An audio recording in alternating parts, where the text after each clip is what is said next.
احمد کو دوست کی طرف سے شادی کا دعوت نامہ ملا۔ جب وہ ہوٹل پہنچا تو اس نے دیکھا کہ 2 دروازے ہیں۔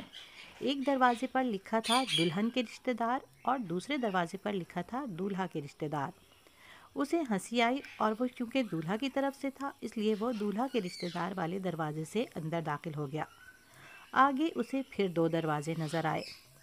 ایک پر لکھا تھا خواتین کے لیے اور دوسرے پر لکھا تھا مردوں کے لیے۔ وہ مزید ہنسنے لگا کہ یہ کیا تماشا ہے اور دوسرے دروازے سے اندر چلا گیا۔ آگے اسے پھر 2 دروازے نظر آئے۔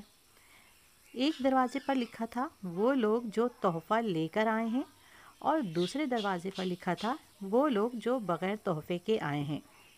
اب تو ہنس ہنس کے احمد کا برا حال ہو گیا۔ کیونکہ وہ بغیر تحفے کے تھا اس لیے ہنستے ہنستے دوسرے دروازے سے اندر چلا گیا۔ لیکن اندر جاتے ہی اچانک اس کی ہنسی رک گئی، کیونکہ اب وہ پھر وہیں کھڑا تھا جہاں سے ہوٹل میں داخل ہوا تھا۔